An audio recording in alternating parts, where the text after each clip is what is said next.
Squid Game has always been defined by its brutal, high-stakes games, but the final season took the concept of loss to a whole new level. From mental breakdowns to deep and familial betrayals, we're about to break down the very worst deaths in Squid Game Season 3, so be sure to subscribe, and let's get into it. Player 388, Dae-ho.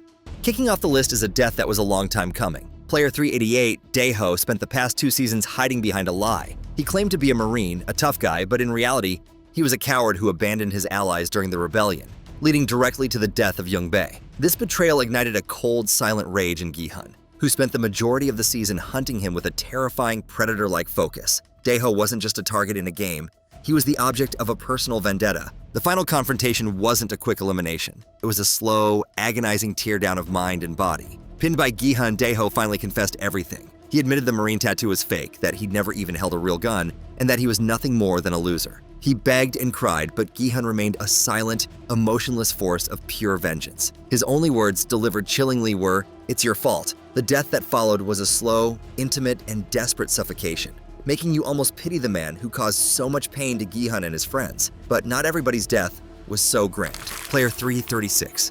Betrayal is a constant theme in Squid Game, but the death of player 336 was a super cold and calculated case. In the final game on the Pillars, the remaining contestants hatched a plan. They needed to eliminate players to advance, but no one wanted to be the one to do the pushing. Player 336 found himself at the center of a new alliance, supposedly formed with player 333, Myung-gi, seeking to eliminate Gi-hun. He was tasked with confronting Gi-hun, believing he was part of a deadly strategy. He thought he was safe, a key player in the elite, but it was all a ruse. After he was open to attack, Myung-gi, the supposed leader of their new pact, simply shoved him off the pillar without a moment's hesitation. He died not in the heat of a struggle, but terrified as the result of a cold, pawn-like manner, his trust completely misplaced. At least he had all his bones in working order when he was pushed, though, something our next contestant suffered through. Player 039. Some deaths are about the physical act, while others are about the crushing weight of humiliation that precedes them. Player 039's end was the latter. After a brawl on the game pillars, a new, ruthless majority formed. They saw player 039 not as a person, but as a tool.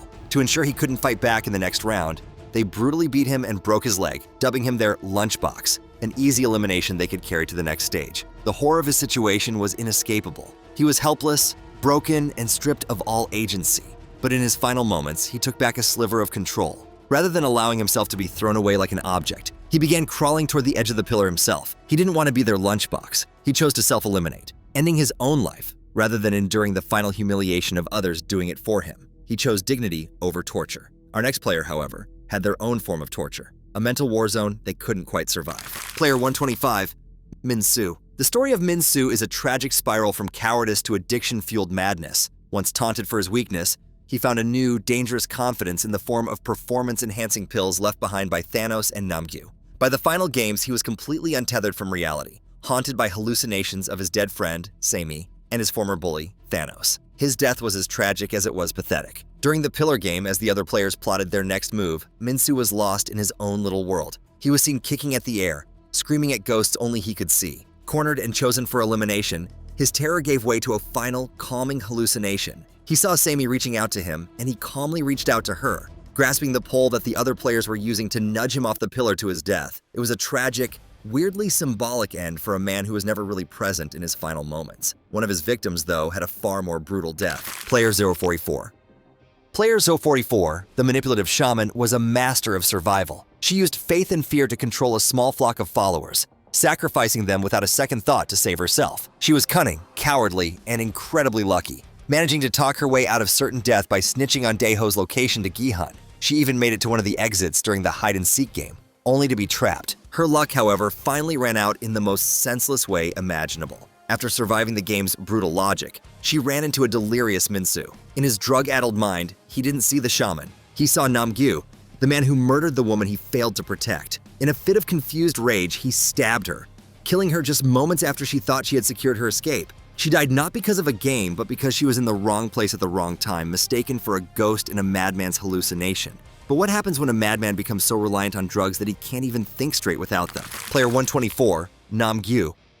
Addiction was the driving force behind Namgyu's downfall, and his death was a cruel reflection of his desperation. He had become reliant on the pills he stole from Thanos, and his former punching bag, Min-soo, used this weakness to orchestrate his demise. During the jump rope game, a challenge of timing and nerve, Min-soo dangled the ultimate prize in front of him. He threw Namgyo's cross necklace, which held the pills, onto the middle of the track. Desperate for a fix, Namgyu crawled and jumped his way toward it, begging for the pill he believed was inside. But when he finally reached it, he discovered it was empty. That moment of devastating realization was all it took. He froze, and the high-speed mechanical rope swept him off the bridge to his death. He died chasing a lie, completely used by the very person he used to bully. Not every death was poetic and fair, though.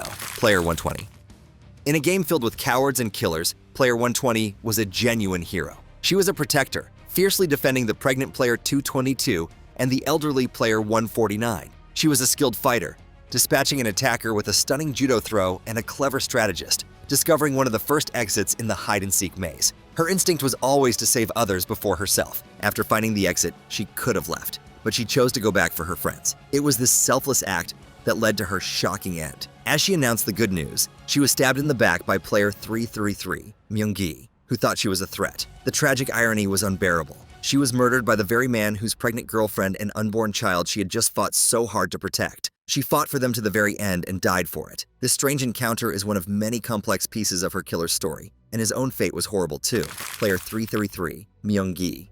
The fall of Myung-gi, also known as MG Coin, was one of the season's most tragic arcs. He entered the games with a clear purpose, to eradicate his debt and later protect his pregnant girlfriend Jun-hee and their unborn child. But the pressures of the game twisted him. His accidental killing of Player 120, their protector, sent him down a dark path of guilt and paranoia. By the final game, he was a monster. In a desperate standoff against Gi-hun, he held his own newborn baby over the edge of the pillar, threatening to drop her. His transformation from father to unhinged villain was complete. In the ensuing struggle, he fell to his death after the fabric he was grasping onto tore, a direct consequence of the violence he immersed himself in. He lost himself completely in the game and, in the end, couldn't even save himself, let alone his family. Not every death had an interesting story, however. The bridge victims. Sometimes the horror of Squid Game isn't a single personal death, but a sudden, chaotic massacre. The jump rope bridge game was already a nerve-wracking challenge, but it turned into a slaughterhouse thanks to player AO96. For reasons known only to him, he went completely psycho and decided to stop playing the game and just start murdering people. He stood at the end of the bridge, kicking player after player into the abyss as they successfully completed the challenge. There was no strategy, no mercy, just senseless violence. The victims didn't lose the game. They won, only to be murdered before they could step to safety. Their deaths weren't about skill or luck, but instead were about the terrifying randomness of being trapped with a madman. The show's final death, on the other hand, was full of symbolism and meaning. Player 456, Gi-hun. Sung Gi-hun's journey through this final season was a descent into darkness and a slow crawl back toward the light. After winning the games once, he returned a broken man, fueled by a cold rage. He was brought back from the brink by player 149, and the unexpected responsibility of caring for a newborn baby in the midst of pure chaos. He fought, he survived, and once again, he won. Standing on the final pillar, the sole adult survivor with the baby, he had secured the prize money a second time, or so he thought. One player still needed to die for the game to end, but in that moment, he made a unique choice. Looking at the VIPs, he defied them one last time. He famously said, "We are not horses, we are humans," and then let himself fall from the pillar, sparing the infant. He didn't just win the game, he beat it. His death was not a loss, but a final, powerful act of defiance, proving the VIPs never had full control. Player 149. Player 149 was the heart of the survivor group in Season 3, a mother who found a new purpose in protecting Player 222 and her baby. She was the one who pulled Gi-hun out of his vengeful trance, reminding him of his humanity. She was a symbol of hope and resilience in a world devoid of both. Her death was one of the quietest and most haunting of the season. She didn't die in a game or in a fight. After seeing her own son die in the most horrific way imaginable, having a role in his death, she took her own life in the dorm, hanging herself out of despair, as well as a final desperate message to Gi-hun. It was a silent ending, a plea for him to save the baby and end the madness once and for all. The mother of the baby met one of the tragic fates, though. Player 222. Jun-hee. The journey of Jun-hee, player 222, was a testament to a mother's will to survive. She navigated the deadly games while pregnant, gave birth in the middle of a war zone, and cared for her newborn with a sprained ankle and the constant threat of death looming over her. Her child was her only reason for living, the one thing that pushed her forward. This made her end on the jump rope bridge all the more devastating. She knew she couldn't make the jump. Her injured ankle made it impossible. In her final moments, she didn't beg for her own life. She begged Gi-hun to save her child and to leave her behind. With tears in her eyes, she looked at them one last time and then stepped off the edge. It was the ultimate mother sacrifice, a death chosen freely so her daughter could live. By far the saddest death in the season, however, was the mother's ending of her own son's life. Player 007, Young-sik.